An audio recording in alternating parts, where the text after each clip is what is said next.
तो आज के इस वीडियो में हम जिस क्वेश्चन की बात करने वाले हैं वो सबसे ज़्यादा रिपीटेड न्यूमेरिकल है आपके क्लास 10 साइंस के लिए। यहाँ पर हम बात करेंगे रेजिस्टेंस वाला क्वेश्चन, जहाँ पर हमें इक्विवेलेंट रेजिस्टेंस बताना होता है।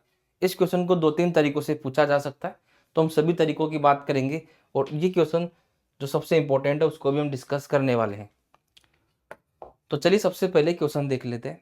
सो how would you connect three registers each of resistance 6 ohm so that the combination has a resistance 9 ohm 2 ohm and 4 ohm. यहाँ पर एक ही क्वेश्चन के अंदर तीन पार्ट है। 6 ओम के तीन रजिस्टर्स हमारे पास है, हमें उनको इस तरीके से कनेक्ट करना है कि जो उनका इक्विवेलेंट रेजिस्टेंस बने, एक बार 9 ओम बने, 2 ओम बने और 4 ओम बने। तो चलिए सबसे पहले हम बात कर लेते हैं कि रजिस्टर्स को हम कितने तरीकों से कनेक्ट करते हैं। उसको हमने समझा है, हमारे पास दो कनेक्शन होते हैं, सीरीज कनेक्शन और एक होता है पैरेलल कनेक्शन। सीरीज कनेक्शन जो होता है उसके अंदर हम रेजिस्टेंसेस को इस तरीके से एक के बाद एक कनेक्ट करते हैं। इसके अलावा पैरेलल कनेक्शन में क्या करते हैं, एक ही पॉइंट से दोनों को कनेक्शन देते हैं और हम इस तरीके से रजिस्टर्स को कनेक्ट करते हैं। इस तरीके से R1 और R2 हम यहाँ पर रेजिस्टेंसेस मान सकते हैं। तो जब बात करें सीरीज कनेक्शन की, तो सीरीज के अंदर जो हमारा इक्विवेलेंट रेजिस्टेंस जो होगा रजिस्टर्स का वो होता है R1 प्लस R2, और अगर ज़्यादा है तो हम कनेक्ट करते जाएंगे और इनको ऐड करते जाते हैं। तो सीरीज कनेक्शन के अंदर इक्विवेलेंट रेजिस्टेंस का फॉर्मूला बनेगा R1 प्लस R2। जितने भी रेजिस्टेंस है उनको हम कनेक्ट कर सकते हैं। बात करें अगर पैरेलल रेजिस्टर्स कनेक्ट जब होते हैं पैरेलल कनेक्शन के अंदर, तो वहाँ पर जो R इक्विवेलेंट होता है उसका फॉर्मूला हमारा बनता है 1/R equivalent is equal to 1/R1 plus 1/R2। आगे कितने भी रेजिस्टेंस हो हम उनको इस तरीके से कनेक्ट कर सकते हैं। जैसे यहाँ पर अगर हम दो ही रेजिस्टेंस माने तो R इक्विवेलेंट क्या बनेगा, 1/R equivalent is equal to 1/R1 plus 1/R2। यहाँ पर हम आगे इसको एलसीएम लेके सोल्व भी कर सकते हैं, जिसकी ज़रूरत हमें बहुत कम पड़ती है। आगे समझेंगे किस तरीके से। जैसे एलसीएम होगा R1 R2, और यहाँ पर अगर हम इसको आगे फर्दर सोल्व करेंगे तो ये बनेगा R2 प्लस R1। तो ये होगा दो रजिस्टर्स का पैरेलल कनेक्शन के अंदर इक्विवेलेंट रेजिस्टेंस। लेकिन यहाँ पर अगर हम समझे, जैसे इस क्वेश्चन की बात करते हैं, इस क्वेश्चन में हमें दिया हुआ है कि हमारे पास 6 ओम के तीन रेजिस्टेंस है। तो यहाँ पर हमें कितना चाहिए इक्विवेलेंट रेजिस्टेंस, 9 ओम चाहिए सबसे पहले। तो 9 ओम के लिए हमें क्या करना पड़ेगा, चलिए समझते हैं।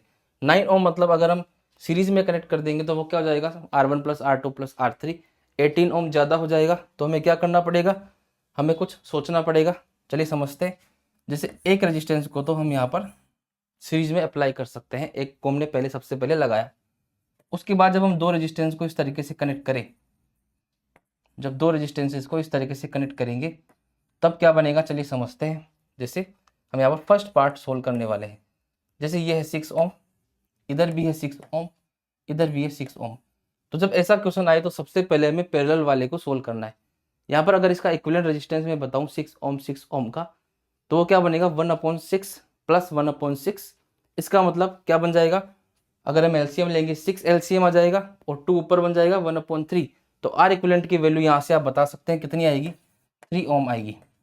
समझ में आया होगा ये कि जब दो सेम टाइप के रेजिस्टेंस इस तरीके से कनेक्ट है तो 1/R1 प्लस 1/R2 अगर हम करेंगे तो 3 ओम की वैल्यू आ रही है। अब हम सीरीज वाले को सोल्व करेंगे, 6 और 3 कितना हो जाएगा 9 ओम। तो फर्स्ट वाले में कैसे कनेक्ट करेंगे, इस तरीके से हम कनेक्ट करेंगे। तो हमें डिटेल लिखना भी है कि किस तरीके से कनेक्ट करेंगे और डायग्राम भी बनाना है। अब हम समझते हैं सेकंड वाला पार्ट, जिसके अंदर हमें क्या करना है, 2 ओम का इक्विवेलेंट रेजिस्टेंस चाहिए। तो 2 ओम के लिए हम क्या कर सकते हैं, हमें और कम करना है, 6 से भी कम करना है। तो हम तीनों को पैरेलल में लगाने की एक बार कोशिश करते हैं। तीनों को पैरेलल में अगर लगाएंगे तो कनेक्शन क्या बनेगा, चलिए समझते हैं। यहाँ पर 6 और 6 3 हो गए,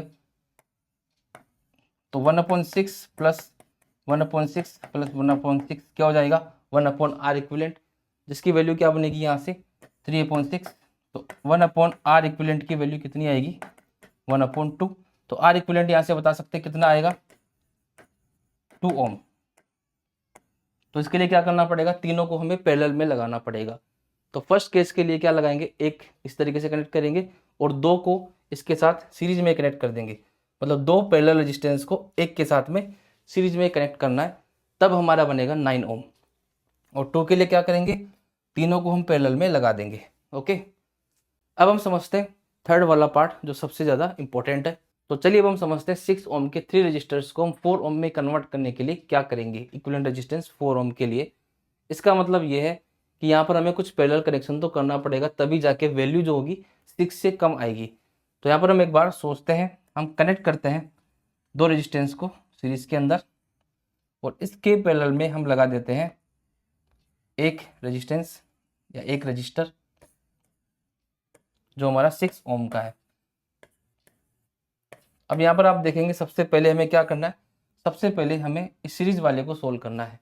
तो वो क्या बन जाएगा, इसका इक्विवेलेंट रेजिस्टेंस अगर ये दोनों सीरीज में है तो क्या बनेगा, 12 ओम बनेगा। और दूसरा क्या है हमारा 6 ओम। अब ये 12 और 6 आपस में पैरेलल के अंदर है, तो इसका हम क्या करेंगे, इक्विवेलेंट रेजिस्टेंस निकालने के लिए 1/12 प्लस 1/6 जो क्या बनेगा 12 और यहाँ पर बन गया 3 हो जाएगा 1/4। तो इक्विवेलेंट की वैल्यू क्या आ जाएगी यहाँ पर, आर इक्विवेलेंट 4 ओम। तो इस तरीके से हम आर इक्विवेलेंट की वैल्यू निकाल सकते हैं। और जो इस क्वेश्चन का थर्ड वाला पार्ट है ये बहुत ज़्यादा इंपॉर्टेंट है, घुमा फिराकर बहुत बार एग्जाम्स में पूछा गया है। तो इक्विवेलेंट रेजिस्टेंस वाले क्वेश्चंस की आपको प्रैक्टिस करनी है, क्योंकि इसका एक न्यूमेरिकल एग्जाम में जरूर पूछा जाएगा। तो मिलते हैं नेक्स्ट वीडियो में, थैंक यू।